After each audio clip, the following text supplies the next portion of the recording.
STEM: science, technology, engineering, and mathematics. From a young age, Generation Z children were encouraged to pursue a career in one of these fields. But why is that? Is it because STEM research has been one of the largest growing career pathways since the turn of the century? Is it perhaps because STEM careers pay higher salaries than non-STEM careers?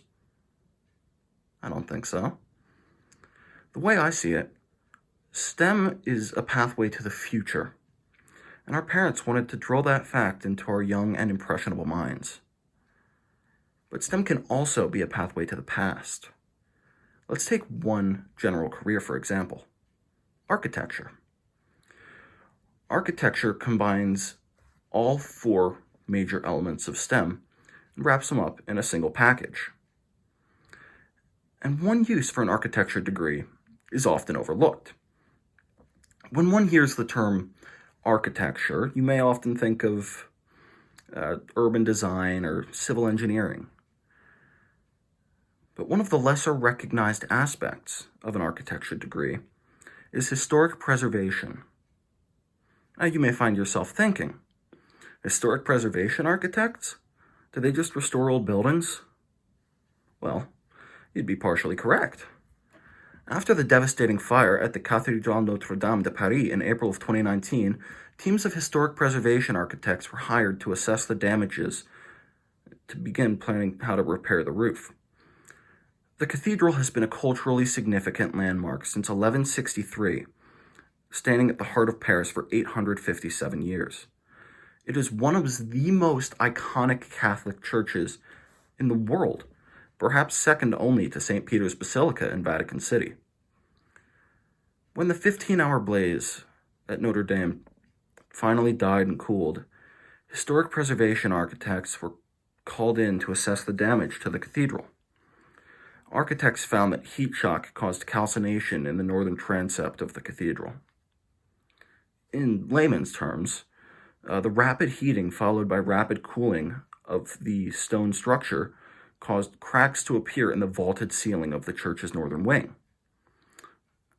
In addition, the forest, that is, the wooden framework and roof of the church, was almost entirely destroyed, as well as the iconic spire that sat over the intersection of the wings.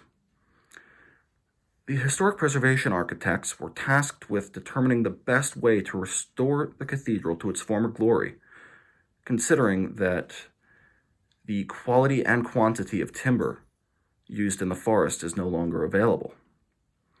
They also had to figure out whether it would be wiser to restore or to replace the damaged masonry.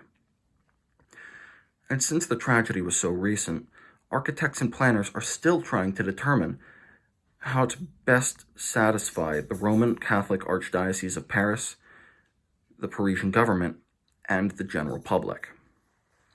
But this is not all that historic preservation architects do.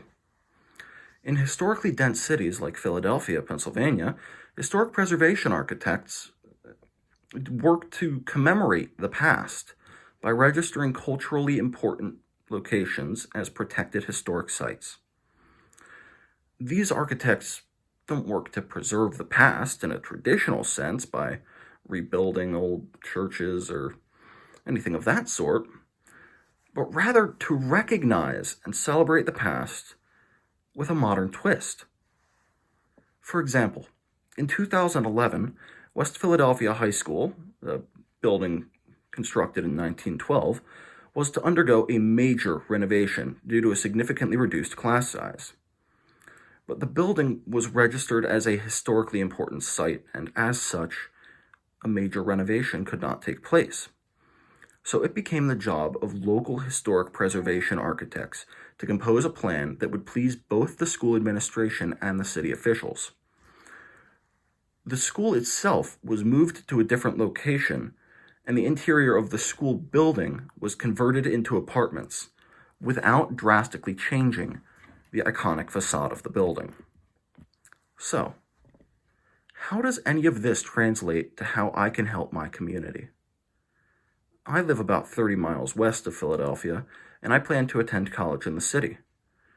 Being in central North Philly, I would be positioned approximately equal distances from both Old City and Germantown, two of the more historically dense districts. I plan to spend my time at Temple University to be actively engaged in historic preservation in Philadelphia's most historically rich neighborhoods, working to celebrate the past and recognize the present in the best way I know how, using both skills I currently have and am yet to gain.